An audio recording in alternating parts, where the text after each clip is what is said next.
Hi అండి, పచ్చి రొయ్యలు బెండకాయతోనే మసాలా పెట్టి కర్రీ చేస్తాం. చూడండి సార్. ఈ బెండకాయలు డీప్ ఫ్రై చేసుకోవాలి. మసాలాలు వచ్చి 1 కప్పు బాదం, 1 కప్పు ధనియా, 1 కప్పు కాజు, 1 కప్పు ఎండు కొబ్బరి, 1 టీ స్పూన్ జీలకర్ర. ఇది మనం పేస్ట్ చేస్తాం. పచ్చి ఉల్లిగడ్డ అండి, దీన్ని మనం మిక్సీ చేసుకున్నాము. ఉల్లిగడ్డ పేస్ట్ అండి. ఉల్లిగడ్డ ఎర్రగైందండి. దీంట్లో పచ్చిమిరపకాయలు 10, గరం మసాలా,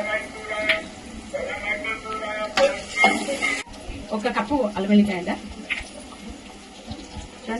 1 స్పూను పసుపు.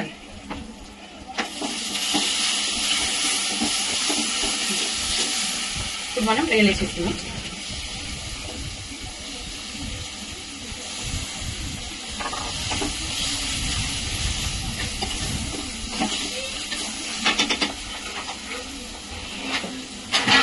ఒక 2 నిమిషాలు మూత పెడదామండి. దీంట్లో వాటర్ అంతా వచ్చేస్తుంది. ఇప్పుడు కారం అండి, ఒక 2 టేబుల్ స్పూన్ ఉంది. ఉప్పు అండి తగినంత. మనం ఇంతకుముందు డీప్ ఫ్రై చేసుకున్న బెండకాయ. కొంచెం నిమ్మరసం అండి, దీనికి తగ్గంత మనకు టేస్ట్ సరిపడంత నిమ్మరసం. నేను ఇంత వేసుకుంటున్నాం, మీ ఇష్టం, మీకు ఎక్కువ కావాలన్నా వేసుకోవచ్చు. స్మెల్ చాలా బాగా వస్తుంది. కర్రీ ఆల్మోస్ట్ అయిపోయిందండి. లాస్ట్ కొత్తిమీర.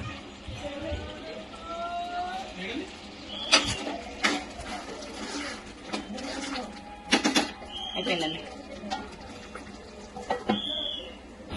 చూడండి, మా బాబు తింటుండు. టేస్ట్ ఎట్లుందో చెప్తాడు.